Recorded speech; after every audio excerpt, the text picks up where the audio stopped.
Our discipline has been find undervalued properties, add value to them, have them cash flow within 90 days, and then just do it again. Take that money. We live off our businesses. Our real estate just gets reinvested. Hey guys, this is Julian Castle, and I'm with Mike and Bo, and we're going to be talking about how they went from a small town to owning over $150 million in property, owning over 43 companies, and also how they've been best friends for about 25 years plus, and how they're, a power team, and they're teaching people how to build financial freedom and wealth. And so, Mike and Bo, how you doing? Good, man. We're good. Thanks for having us. Yeah. I'm Mike, and this is Bo. Awesome. All right. So, Mike and Bo, you guys had an entrepreneurial journey so far. Did it always start this way, that you have this entrepreneurial bug? Definitely, man. We started out young. We were both grinding. Mike's a few years older than me. Mike was like 19 years old, and he was in the damn Rotary Club with my dad. I mean, all these guys are 40, 50 years old. They're local entrepreneurs, and I knew I went to school with Mike's younger brother, and so I knew of Mike, and I knew him owning the video store at like 18, 19 years old in our local community before Blockbuster took all those guys down. But Mike had the itch, I watched him as a kid, just like, how old's that guy, Dad? He's in Rotary with you. What the hell is he doing? Isn't he too young?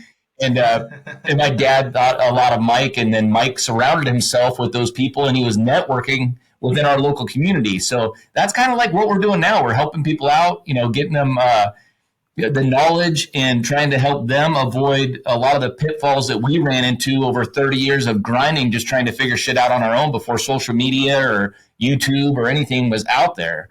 The only way to do it was to network in your community. So we only knew what the cowboys in our local community could give us, So now that we're entrepreneurs and real estate investors, we get people in our office in our local community all the time, every day, stopping in going, hey, man, I got a problem with my business, or I see you guys are doing real estate stuff and help us out. I want to get my first property under contract. So we've been doing it a long time.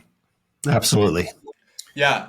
And just real quick on that being like one of the most popular people in your community, does that bring a lot of joy into your life? Before, I know there was years where you were doing this, nobody knew what you were doing. Dude, we didn't know if we were doing the right thing. We were just doing what we knew, and we would, piggyback off one another. Mike had a furniture store. I had a swimming pool company. We would bounce ideas off of one another, and then there's some old cats in our community that we would get advice from, but we bounced a lot of ideas and coached each other up on a lot of different things, on building the culture within our company. The grind, all I knew was just get your ass out of bed and get to work every day, and eventually things will work their way out. And honestly, our parents had small businesses that we weren't interested in taking over or whatever. But back in the day, like when we were doing it, it wasn't the way it is today. When I was young, if you wanted a way out of our town, it was before the internet. So there was, I don't know, in our small town, there's probably 10 rock bands, because that was our mentality. You had to be super smart and leave town, or you started a rock band and went out to LA or whatever. And there was a bunch of clubs back then that you could do that type of stuff. And today, it's like the people that were, it's like a celebrity thing being an entrepreneur today. It didn't used to be this way. Now young people, it's amazing. My kids' friends just want to talk to me. They go, we want to talk to your dad about this. It's amazing how many young people are looking at entrepreneurship as their rocket away from whatever, or getting to where they want to get to, which is amazing because it feels good.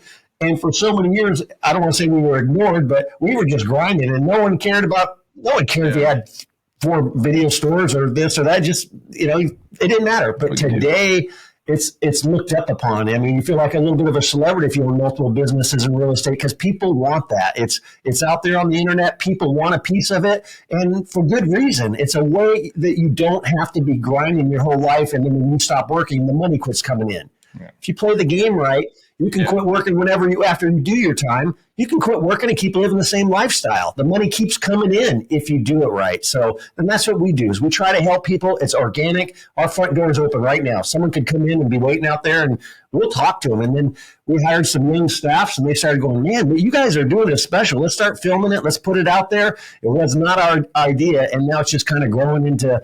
Now we have courses, we have coaching, we have ways of helping other people, and it feels really good, to answer your question. Yeah, it's a blast. It is. That's great. I'm really happy. And one of the things that you guys have done, which stands out from a lot of the people in the real estate space, is that you guys own $150 million worth of property all by yourself. Yes. This is not a syndication. You guys don't have partners. And so I really want to talk about how you did that, because there's a lot of people that don't think that's even possible.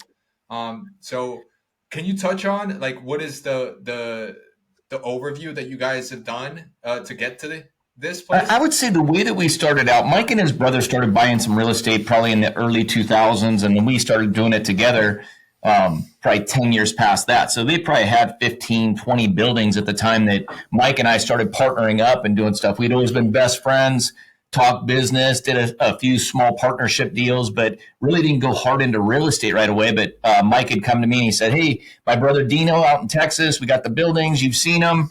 We're going to take another run in another city. And we found a building. It looks like we're each going to have to throw in $25,000, $30,000 to get this old shitty building bought. And then we're going to have to fix it up. And then we might have to throw another $20,000 or $30,000 out of each. But we think we can get it leased up for $7,500 a month. And it'll cash flow by like $1,500 to $2,000. I'm like, I'm in. So we jumped out there, did that. His brother's really good at getting them leased up and actually the remodel of the buildings. We started with one building, and then the next thing you know, that year, I would say we probably bought 4 buildings, and we ended up finding a hard money investor and borrowed some money from them, got them fixed up, took it back to the bank, got that hard money investor paid back. So he loved it. He was making money off of the money that he was giving to us to fix up these buildings and acquire these buildings. And then over time, we started building our own nest egg. We were still running businesses that were making money, and then Mike and myself and his brother were all super disciplined. So when I was making $100,000 a year, I only spent 50 or 60, and I stockpiled the rest of it to be able to do something. When I made 300, then I'd stockpile, 100 of it and enjoy 200 of it. And then we'd make runs on things. So we've kind of all run our lives that same way and been disciplined to keep the money for the investing off to the side and don't go buy Lambos with it, end up get out there and buy the next investment, because we knew that every time we bought a property, it was money in the bank. Yeah, we made money every single time we buy properties. Yep. So We do our financials every quarter, and you just keep on climbing every time that you're buying the real estate. So that's your motivation to just stay disciplined and persistent about it and just keep chasing it. Yeah, that sounds amazing. So I want to talk about a very common thing in what they call the startup culture, which is 0 to 1. That's like the most important step. So how did you get from 0 to 1 in real estate investing? the thing with how what we believe in and a way of just a mindset is, and it's on the back of some of the t-shirts we have, it's just a model we have. Take action and figure the F out. Because you're never going to have all the information you need to make your first purchase. Everyone buys their first purchase, a first piece of real estate, and you're never going to have all that knowledge. So quit. You got to drop the fear, and you've got to just get enough knowledge. And the way we've did it and the way we teach is keep it close to home. So the internet's big. You can go looking in Boise, Idaho for something. Now this is a great deal, but you live in Tallahassee. Keep it close. Keep it within 5-10 miles of your house. You're just starting out. Get yourself a duplex or a fourplex, but start small where it's not going to crush you if something goes wrong. You can't go wrong if you keep the property. We don't get involved in any fads or trends as far as, hey, we're flippers. We never flipped anything. We keep every single building we have, we still own. But to get to the first building, make it small. Don't look at Grant Cardone. He buys 300-unit complexes, and people get their heads screwed up. Well, I could never do that. Well, neither could I.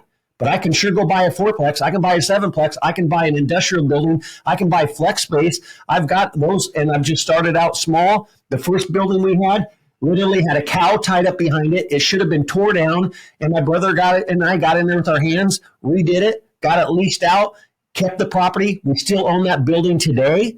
There's still a tenant in it, and it's still making us money. And then do it again, and then do it again. Yeah. And once you get your first one done, you're going to want another one. So our discipline has been find undervalued properties, add value to them, have them cash flow within 90 days, and then just do it again. Take that money. We live off our businesses. Our real estate just gets reinvested. We've got over 40 storage complexes. It took us 5 years before we ever took $1 out of it. And that's a lot of storage money coming in, a lot of storage complexes. Bo didn't take $1. I didn't take $1 for 5 years. And our business partner that runs the day-to-day operations, he used to sell Lazy Boys for me. He came to me with the very first one. I said, look, man, I don't want to be your partner, but I'll help you buy it. Went back and forth, showed him how to do a letter of intent, showed him how to do this, how to get financing. And he wasn't able to make the deal happen. And so when it was after we got extension after extension, he comes to me and goes, I'm going to lose it now because I can't buy it. I go, okay, now I will be your partner. So it was just a $85,000 thing. It was a signature loan. I go down to the bank, get the money. We bought our first storage complex. Today we have 43 of them. And that was 7 years ago. Yeah. But we took every dollar and put it back in there and found old guys that wanted to retire, knocking on doors the old school way. And that's what we like teaching people and showing people. It's just hard work. But if you stick to it and you have discipline and you have, what your criteria is, and once you refine it, then you just stick to that plan. And when interest rates go up, work harder. Yeah. Yeah, that makes sense. Got it. So it's just take action and figure it. You have to. So many times people think that they need to have the whole script on how to do it. Believe me, the first property that Mike bought, the first property that I bought, we probably didn't negotiate it the best. We probably didn't buy it at the best price. But at the end of the day, we bought something and we learned something from it.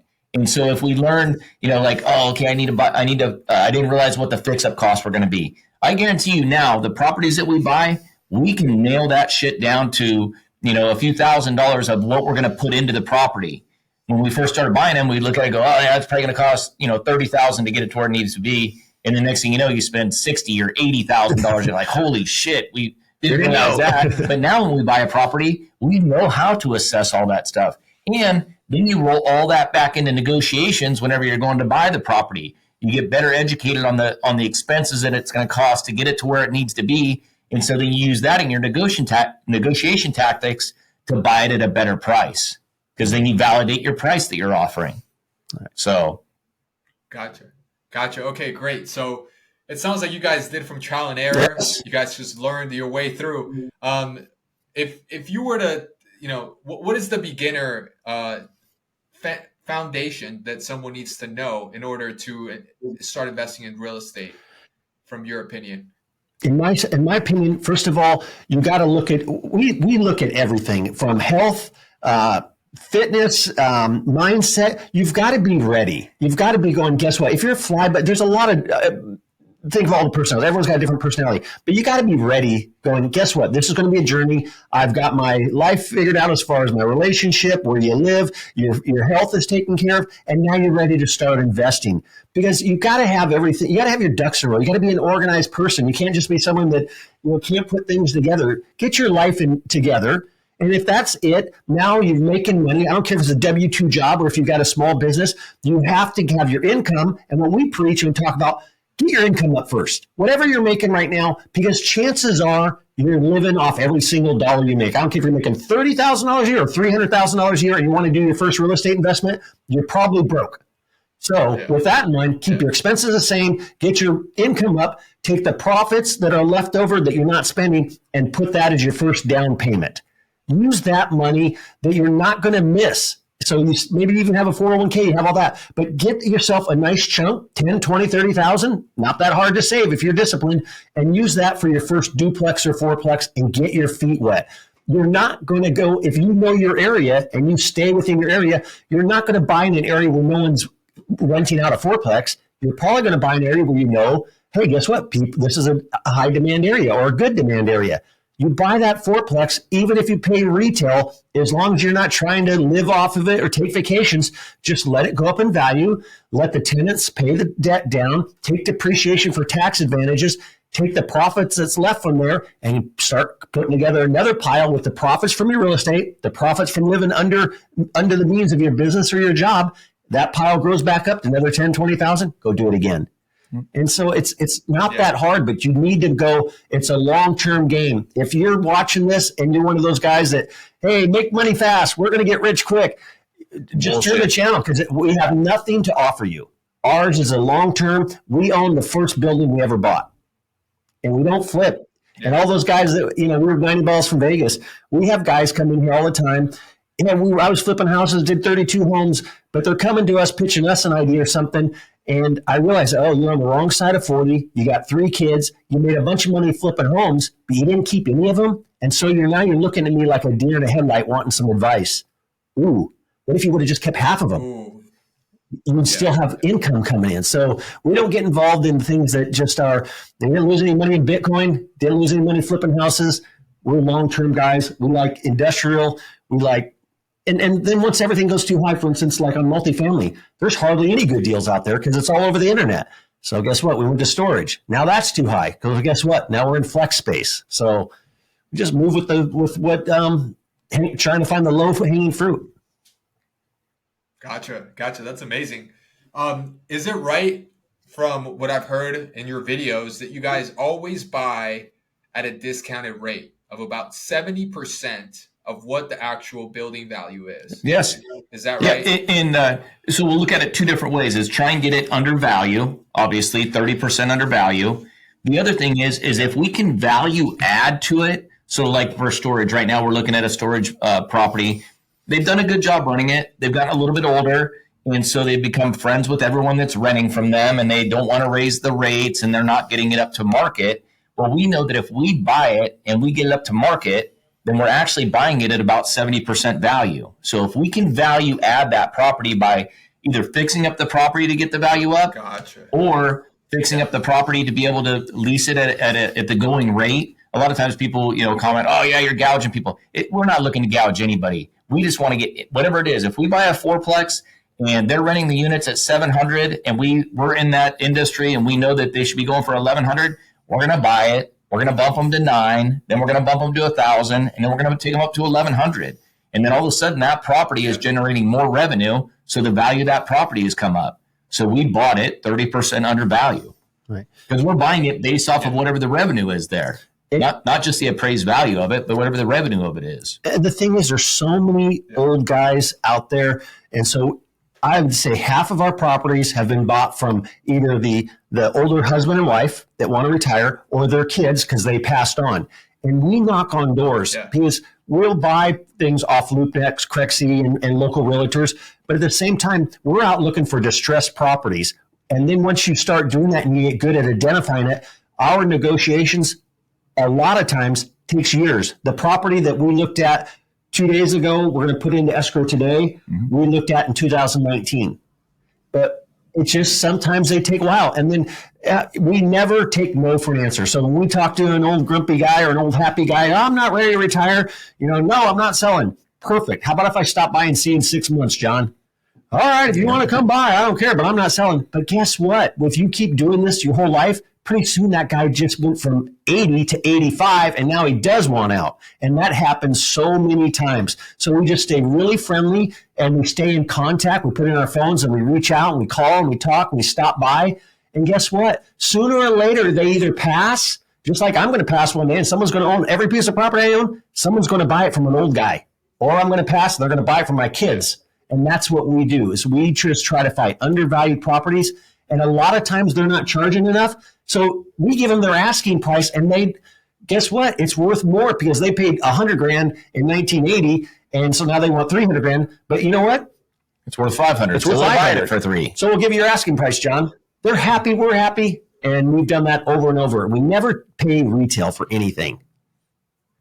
Yeah, that's amazing. And so it answers a bit of the question that I was going to ask, which is, how do you find these properties? So you currently, reach out to realtors and you do some drive-by, drive for dollars. And is there other ways that that you utilize that are effective to finding properties that someone that's a beginner can start to do and get their feet wet? Honestly, just hit the street. I mean, you can go through realtors. We use LoopNet. We use Crexy. All of our local realtors, because we're known for being real estate investors in town, a lot of times before it ever hits the market, we've gotten to a point in our life now that people know who we are. So they're messaging us about a property that's going to be hitting the market, and are you interested in something off market, which we are. And that helps us to acquire properties before they do hit the market, and then it becomes into a bid war. So that helps out quite a bit.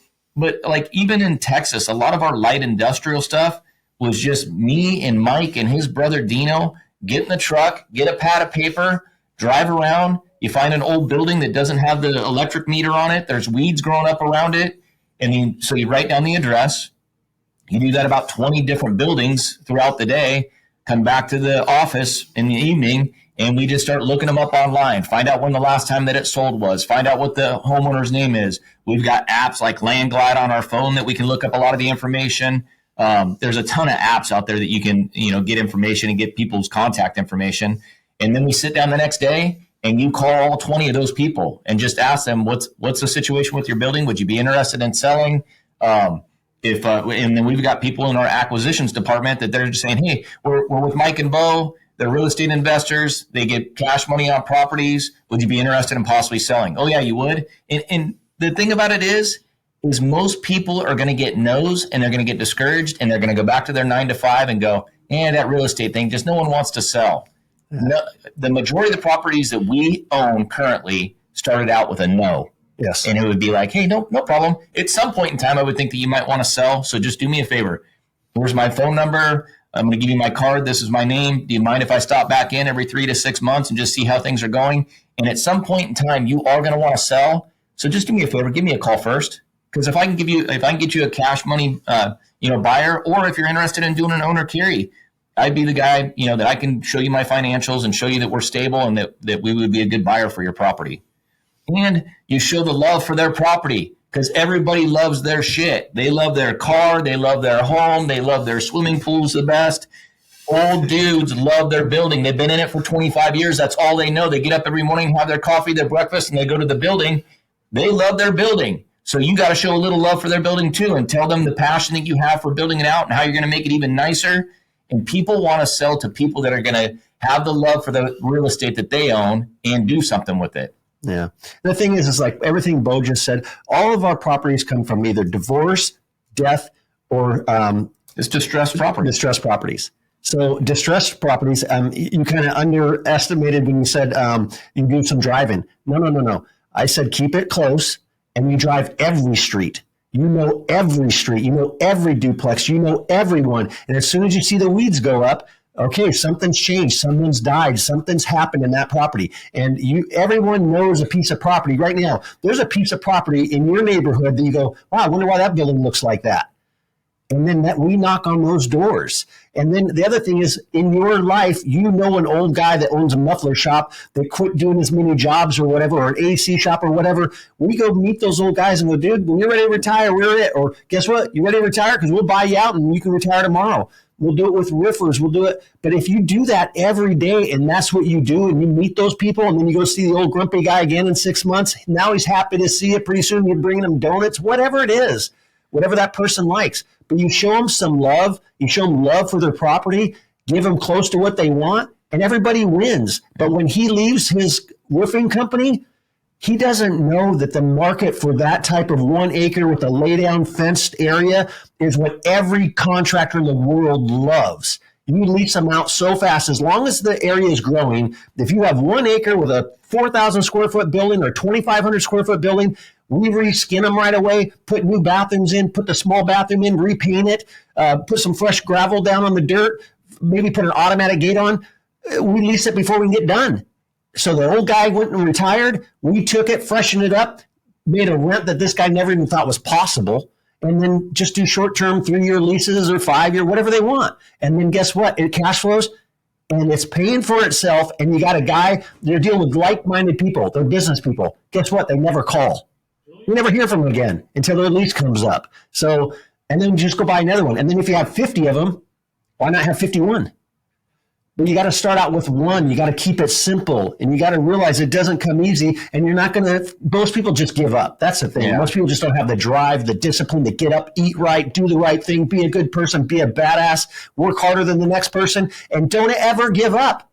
Drive every single street, not every other street. Learn every single piece of property. We've called on every single duplex, fourplex, anything around here. We know it. When someone buys something, we already know about it. Yeah.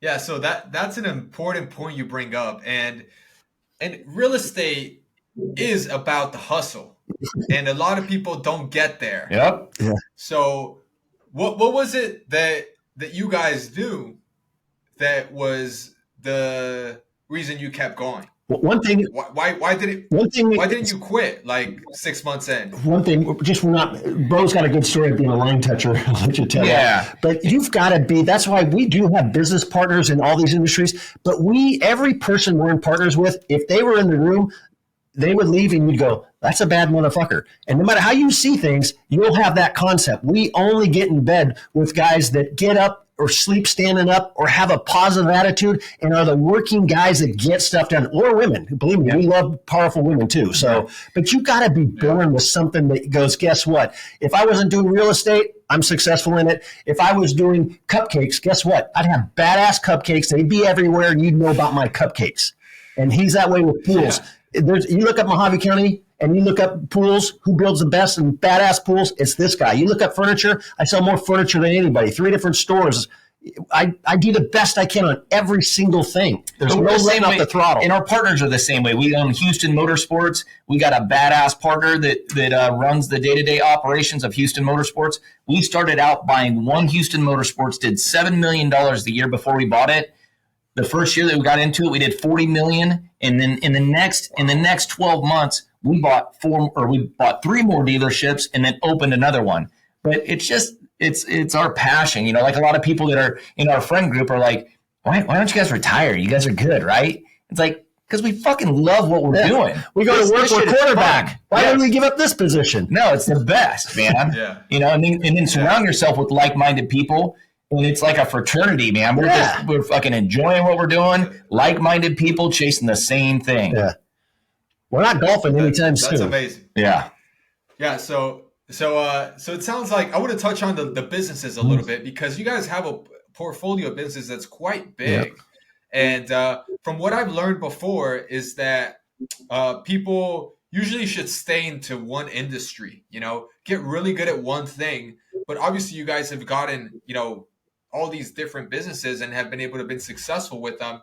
So I want to know what your strategy is when you're coming in to have a new business so that you can add to your portfolio. What are like the top 3 things you guys do?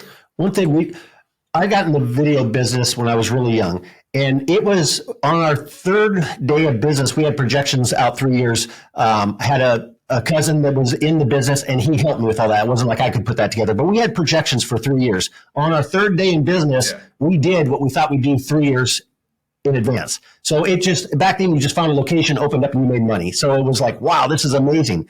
But with that in mind, even one video store, I had partners to get it going because I didn't have my own money, didn't have any knowledge.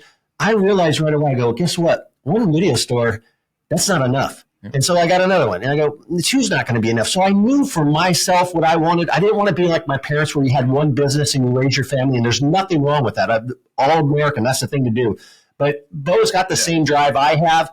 And so we knew that one of anything wasn't going to do it. So that theory, there's nothing wrong with it, but it doesn't work for me. I knew right away I wanted to have other things. So I got into the car washes. I got into things. But I learned really early after I started up my small chain of video stores that I only could be involved in businesses that, one, made enough money to pay management, pay expenses. I had to have a manager everywhere, pay the expenses, pay me, and have enough money left over. And there's not a lot of businesses that can do that. Because you see a lot of business, but a lot of them don't make enough money. So we're careful about what we get into. They have to be scalable. And I can't be everywhere Bo can't be. So we're careful about the type of businesses we get into. When I started opening my chain, I learned when I was just young, I'd give my manager the key, and I only had one key. I didn't have a key to any business I own, and I still don't. Here's the key. You're the manager. Let me show you how much responsibility I'm giving you. I'll have to call the cops to get in here if you don't show up. I'll have to call a locksmith if you don't show up. I'll have to do this, this, and this to get into my own building, because that's how much trust I'm giving you. And when you give people power to succeed, they normally do. So I've been disappointed very few times. I still have that theory, and it still works. So we get involved in businesses that we can scale. And like Houston Motorsports, or else the storage complexes, we don't deal with the day-to-day at all. We have weekly meetings, and we stop in and stuff at the call center and the corporate office there. But we tell our partner, guess what? White fluffy clouds only. You take care of the day-to-day, tell us funny stories, let's talk the numbers, and then we're off to the next business. Mike's always been good about that. From a young age, he knew that he didn't want to get into any business that couldn't scale. And even myself, I was integrated in my 20s and 30s too much in some of my businesses. And once we would talk and bounce ideas off one another, I realized, holy shit, I need to start backing out on some of these daily operations that I'm doing that aren't worthy of the money that I'm generating by doing it. I can hire somebody, put them in that position to do those same tasks that I'm doing, and I can go chase other things. Even like with real estate, Mike and I would get on a plane all the time, flying back and forth to Houston. Well, I knew that if I stayed working in my business, that I could save myself some dollars, I could make some extra sales. But by jumping on a plane and flying and investing in real estate, I would pick up $50,000, $100,000 net worth by just getting out of my business, going and investing in real estate, come back, and then implement the people and build the culture within my company to best suit. Even if they're bringing 80% of the value that I would, well, guess what? That 20% that I'm losing, I'm making it up big time over here by doing real estate or investing in another business. Yeah, that makes sense. That's incredible, guys. So I want to touch on the important factor that you mentioned earlier, which is you always get in bed with people that you know are bad mother effers. Yep. Right. So I want to touch base on this, and I want to also touch base on, the part where you give the key to a manager and you give them a lot of power, because that seems to be the key that you've been able to grow this empire. So can we touch base on that? Sure. Yeah. For instance, like with the concept of giving a key, and what that is my brother is our connection in Houston. So we live in Arizona. We do business, and Dino, my brother, is involved in all the real estate deals we do here and all the real estate deals we do there. He runs, and we have real estate and businesses there. But he has a different mindset. We're all going after the same football, which is make money and have fun. But at the same time, he needs a lot more control. And so he's not able to scale the way we can in some of the things, because he really does want to know all the details of every single thing. But it's mind-blowing. And we're in the same businesses. So it's more of a mindset that you're going to be okay knowing that we're all humans and you're never going to get 100% out of someone. That's not possible. Yeah. But if you hire really good people, you treat them really well, you partner with people and you empower them, guess what? You'll get 70, 80, 90% out of someone. And that's enough, because everyone's going to make mistakes. I don't have to have things my way. I just need a good person that's trying to do their best and is making intelligent decisions, even if it's not the way I would do it. I'm okay with that, because guess what? We're trying to make money. You're trying to make money. I would have done a little bit different, but I'm not going to come in and browbeat you or anything like that. We're going to learn from each other. We're going to have a positive attitude, and we're going to keep moving forward. So you let people make mistakes, whether it's a manager, the old school way of clearing the desk or being upset about things. We're just there to motivate you, man, to get you to get your life better, get our life better, and work together. And when you talk that way and treat people that way, it's amazing the employees we have and the managers we have. And then we even take them from in-house and make them partners in different businesses, if it makes sense. So when someone sees that energy and they see really being appreciated, and you hear stories from their last job and how that boss didn't appreciate it or got mad when they made mistakes, dude, you're covered here. You make all the mistakes you want. As long as you're a good person trying as hard as you can, make a mistake, because that means you made a decision. The worst thing is having people who won't make decisions. So make a decision, be able to explain why you made it. And guess what? Now it's behind us. Let's keep moving forward. That's amazing. I see why you've been able to scale so far. It's been big. What are the best pools that you go out and reach for potential managers or partners? Is it now because of social media, or is it that you go out in LinkedIn groups, or you have friends of friends? What's the way? What's good about that? We network like crazy and talk to everyone. I mean, I've got families that work for me. I've got my superintendent is the dad. My assistant or executive assistant is his daughter. His son is an electrician that works for me. And so just anytime that I'm around good people, I've got an opportunity that's better than the opportunity that they're involved in right now, I'm opening up and talking to them about coming on board. because I love building culture within our companies. We're like a family. We've been able to scale because of the culture that we create, and partnerships have come through either employees or connections to employees or other partners. We're opening a company right now that we're doing specialty services out in Texas, and we're getting ready to do work for Tesla and SpaceX. Well, that partner has the knowledge in that stuff that Mike and I have no desire or no ability to run that company. But through one of our other partners, this dude vetted us through our other partnership in motorsports. And so he came knocking on the door and said, hey, I want to sit down and get a luncheon with you guys. We had lunch with them. We had another lunch. We had another dinner. We ended up flying back out to Texas 3 more times. And boom, we're starting a company that's going to scale and do huge. It's going to do really big things. And it's nothing of Mike and I other than the fact of us being able to put shit together and take somebody that has something about him that no one ever has given him the opportunity to be able to scale. And we take our abilities, throw them in with his. And next thing you know, we don't always have to have it our way, like Mike says. We weigh on their pros of whatever they're bringing to the partnership. We provide the structure and the backing with our community, and we're able to do big things because of their abilities and ours coming together. And like what he's just saying, that's a top line story. A lower level story is I'm talking to him 5 years ago, and he's at the drive-thru at McDonald's getting something, and he's sitting there talking to me, blah blah blah blah. He goes, "Dude, I gotta go." He goes, "I'm watching this guy. He is cleaning up the outside of this McDonald's like I've never seen someone do." He goes, "I got to go over there and talk to him." He gets, "Hey, come over." Starts talking to the guy. Far as I know, the guy still works for me today. He right? still works for me. His sister worked for me. His cousin worked for me. His other brother worked for me. But it started out from a McDonald's drive-thru. But I rolled down the window. I'm still on the phone with Mike. I go, "Hey, come here for a second." The kid walks over to the window. He's my lead concrete guy in my construction company now. This was 5 or 6 years ago. He was a badass. I recognized it the day in the parking lot. I'm thinking, okay, well, I can provide a better environment than working at McDonald's for this kid. And he's got the work ethic. I can already tell because there ain't no manager out here telling him what to do. And he's killing it. He's killing it. And guess what? He's a badass. I love the kid. And that day that Bo hit him up, his dad was in there frying hamburgers. Yep. That's the life they were living. His dad was in there on the burgers. He's outside cleaning out the dumpster or whatever he was doing. I wasn't there. Bo was talking to me on the phone, and now his whole damn family works for him, and they leveled up. Yep. And who knows where it's going to go? Yep. And I had that same kid. It's funny you brought him up. I had a conversation with him. I go over to my construction warehouse every morning, 4:30 in the morning. My guys get started because this time of year it's a little bit cooler, but whenever it's hot, we start real early in the morning. But I was talking to the young guy. I go, "Dude, what are we doing? Like, it's 2024. What are we doing? What are we going to do different? You've come from just being a laborer. That you were like one of the lead foremen. Now you're almost like the top foreman for me and my construction crew.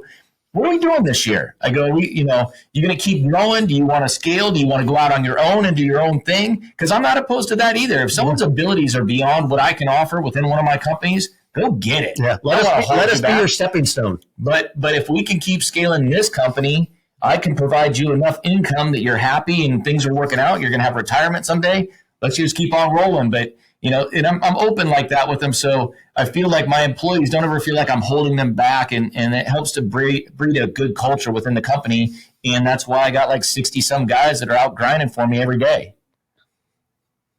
That is incredible. Yeah. What an incredible story. You just find opportunities wherever you go. Wherever you go. And they're everywhere. You capitalize on it. It's everywhere. If whatever, maybe they need to be selling muffins on the corner of your area to make money, but there's just no excuse. If you want to be self-employed, do it. If you want to write music, start writing poems. Pretty soon you're singing at a cafe and someone's going to hear you, but you got to put it out there, man. You got to let people know what you're doing, and you got to be a good person, and you have to be DP, discipline and persistence. And if you don't have those things, just stay at your W-2 job. Everyone needs safe skies. Go to TSA. They need people.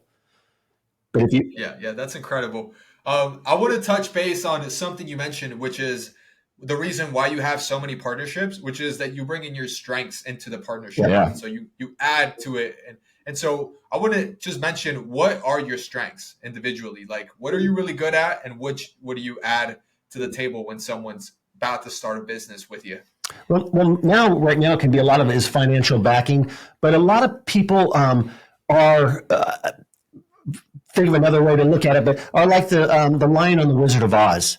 They don't know they've already got it, and so they need someone like us to go, dude, you've got it, man. Let's do this. So a lot of people just don't have that. They're the Lion on the Wizard of Oz. They are already a badass. They just haven't had the opportunity. They haven't realized it. They've been, someone's keeping them down. But so once you get to talking to people and someone's an expert in their field and they have that desire and they're an honest, hardworking, humble person, we make sure we don't get involved with people that don't have those like-minded thoughts. But once you find someone that has the desire, because you can't push a string, you got to. Yeah. They got to have it already, and then it's a pleasure for us to be with them. It's not like it's a one-sided street. We feel fortunate to our partners. I feel just the fact that I have some of their phone numbers makes me feel good. So that's the type of people we're leveling up with. And then I think they have the same feeling for us. So a lot of times it might be financial, but the back end of the business, we're good at putting that together. We're good at seeing, as you get older and you're in multiple businesses, we talk about like having a crystal ball. It gets a little clearer, as time goes by and you open a bunch of businesses, things that they don't know are going to happen. We already know it's going to happen. So we can prevent them from making those mistakes. And you mentioned something earlier about getting started. In our opinion, everyone has a cheat sheet and it's called their phone. Every answer is here. The world's biggest well it's right there, So when we got started, it literally was just trying to figure it out. You wanted to know something, go to the library and look it up, I guess. But we just made a lot of mistakes. And through our coaching and the things we're offering, we're trying to prevent people from making those same mistakes. We try to make ourselves available. And people don't know that, simple things like getting a loan. Someone wants 2 points. You can negotiate that. Make it 1 point. What if the bank says yes? You just saved yourself $30,000. Interest rates. Yeah. Oh, you don't know that it's negotiable? It is negotiable. When you're doing leases, everything's negotiable. So we just try to get people to think outside the box on ways to save money, which is making money, and ways of seeing opportunity that a lot of times in business, what we notice, the hardworking business owner, when they come to us, they're simply just not charging enough for their service. And that right there is how we get so many either apartments, flex space. They're just not charging enough, whether it's the real estate they own or the service they provide. So we look at that right away. When we're helping someone in business, maybe you're just not charging enough. So when we get into business, we make sure we charge enough to make that profit. Yeah, that makes sense. That's incredible. Now I want to talk about your coaching and the way that you've been doing, things for people. What are some of the things that people have achieved with your mentorship? We got a lot of great stories, honestly. Right now, we're coaching a guy out of a Texas area, and he's doing getting ready to do some flex space and self-storage. And I think he's done well for himself. He's got some money. He's also got some investors. He has a good source of income, and now he just wants to put it into real estate for that retirement.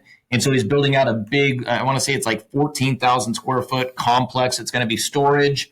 And actually, I'm sorry, it's 14 acres, 12 acres. Yeah, it's like 90,000 square feet. Yeah, 90,000 square feet. But he wants to do self-storage, which we're in that space. And he also wants to combine flex space with it. So we're coaching him through all the engineering. We're doing all the underwriting for him. We're doing the feasibility study for this guy.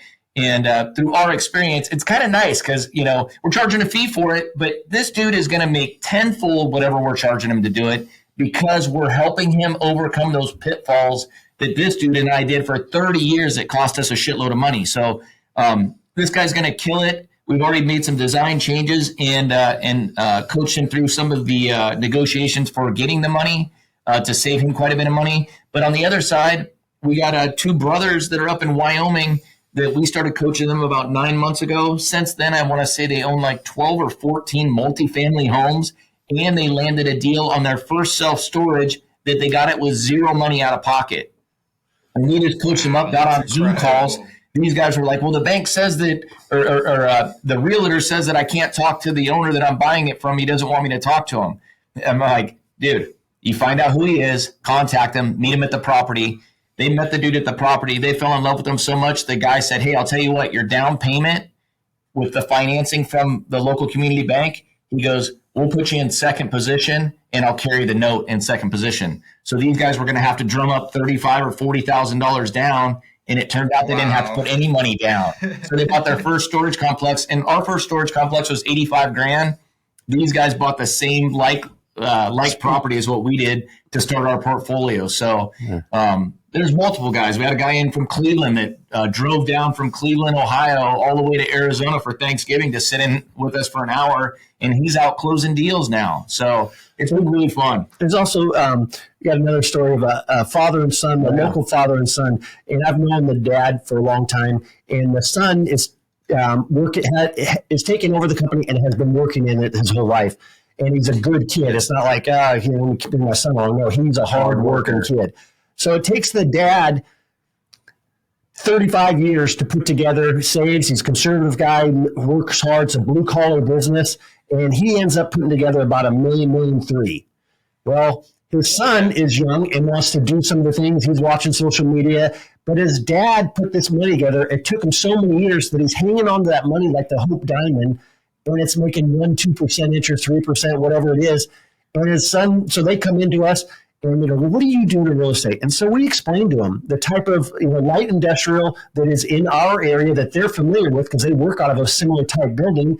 And they go, and so we're talking, they're just, their eyes, they look like they just discovered fire by the time we got done. But at the same time, they go, well, how do you find them? And I told them, I go, hey, the old guy, I go, here's the deal. I'm going to bet you still have a Rolodex on your desk. Well, yeah. I go through that Rolodex, and I'll bet the people when you started your company 35 years ago, there's an old guy that has a steel building that isn't going to it anymore just because his business, he's gotten older, goes to the building, and now it's just full of equipment because we bought a bunch of those buildings like that. The next day, he calls me. He's asking me about a building. He went through his Rolodex. He found an old guy that's 85, just 2 miles from here. Yeah. 2 miles from where I'm sitting right now. He put in an escrow the following day. They're refabbing it right now. But it's exactly what we talked about. It was an 85-year-old guy. The guy had a bunch of heavy steel equipment in there like we get all the time.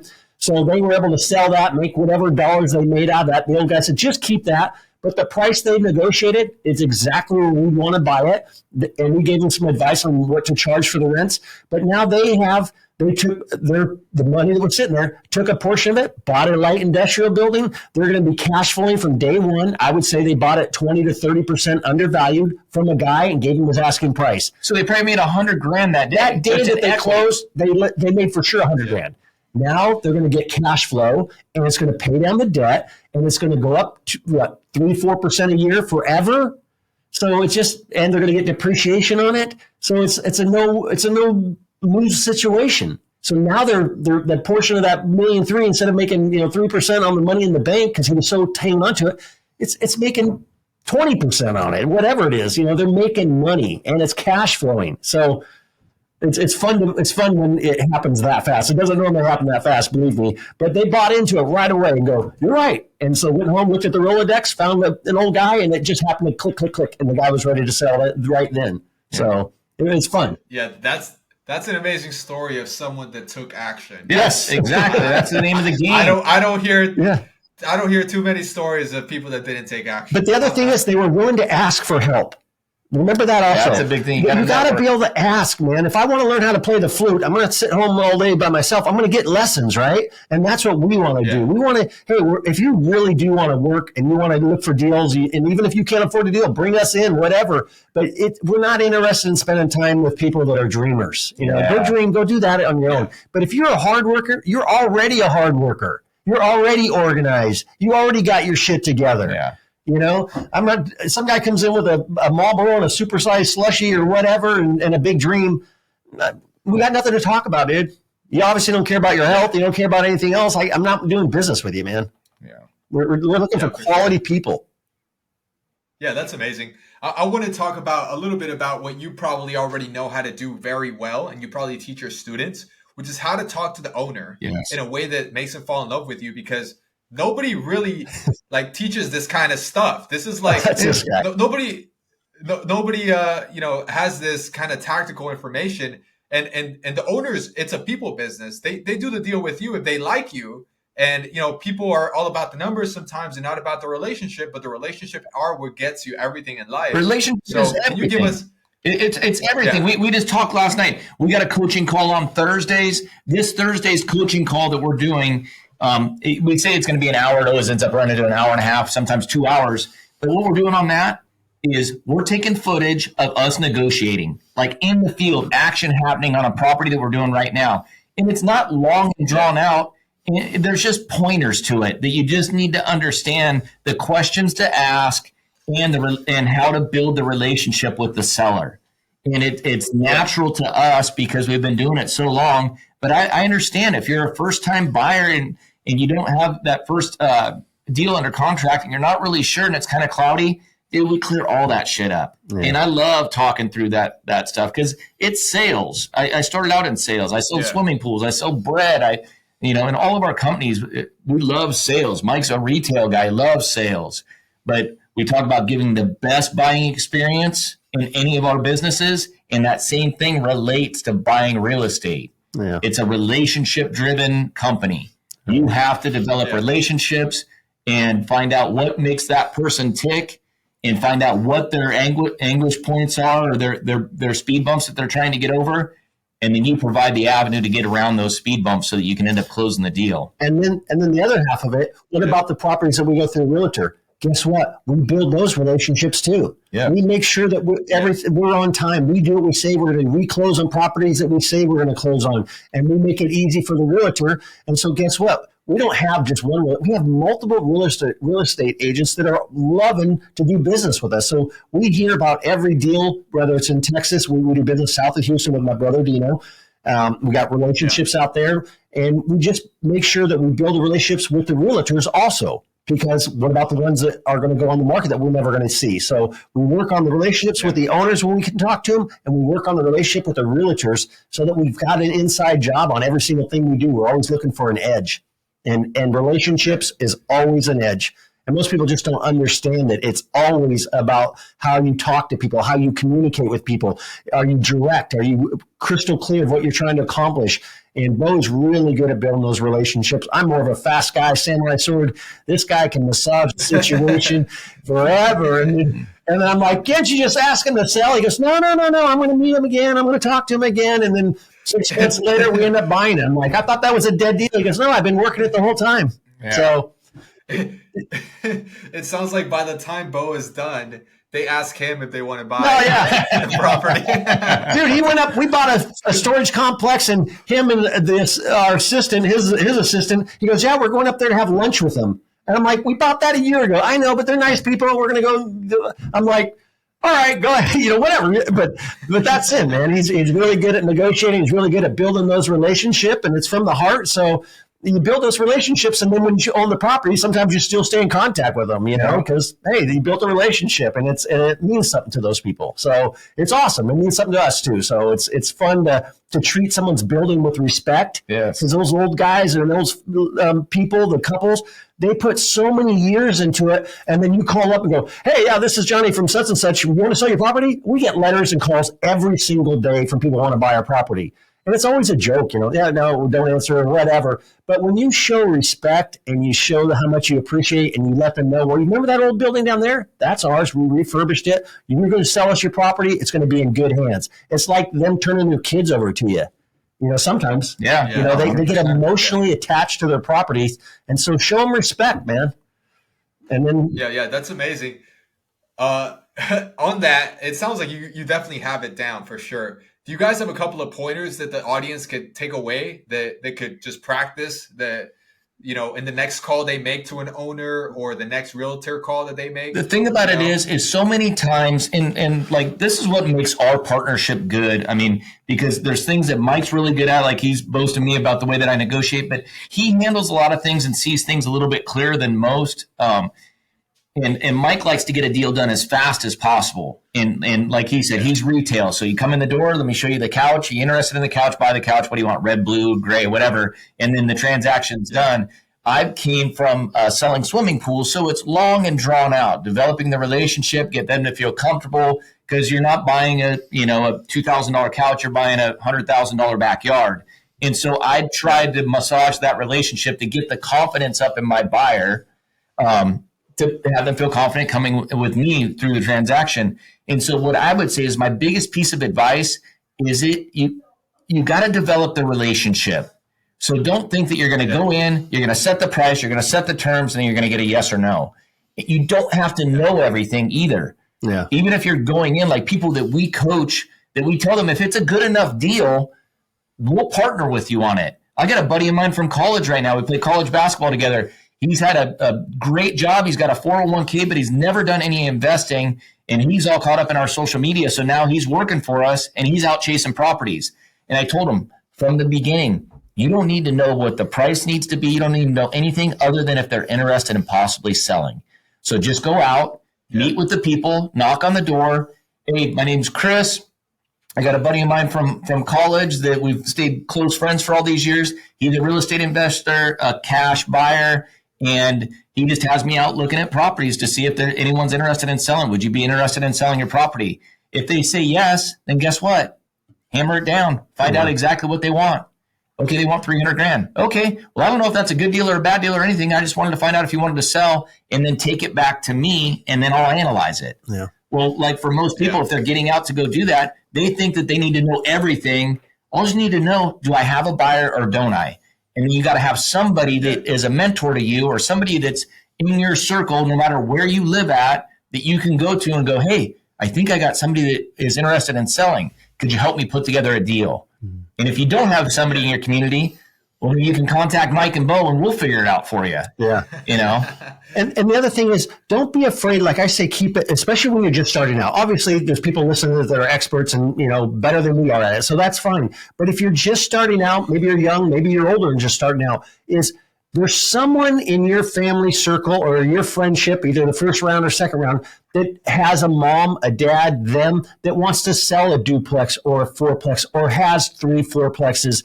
Get with those type of people. Put it out in your community that, hey, guess what? I've saved up. I want to buy a duplex. Do you know anybody who wants to sell one? Do you know anybody that has it? Whatever you're looking for. A lot of times it's an uncle that already has, oh, yeah, he's got a bunch of apartments. I never really talked to him about it. I'll go talk to him. Because once you talk to people, if someone's into golf, you can talk to them all day long about golf. Well, be sure you look around close to you. Is there an uncle? Is there a brother? Is there someone that's already doing what you want to be doing? And then spend time with that person. Attach yourself to that person. And that was my idea when I joined Rotary at 19. I didn't know anything, and there was no internet. Guess what? I knew that in that room there's a bunch of smart dudes that had a bunch of businesses and a bunch of things going on. So I got involved. So you got to be able to ask for help, man. You got to ask for help. If you don't know something, ask for help. Be a good person, and people will recognize in that, and they will help you as long as you're sincere and stay disciplined and persistent.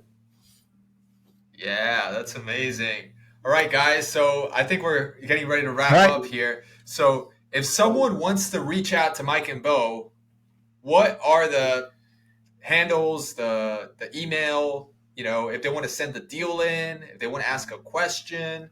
Probably the best way, the easiest is through text message. So if you got any questions or you want to hit us up from the A-List podcast, you can text us A-List at 928-605-4335. So it's 928-605-4335. Shoot us a text.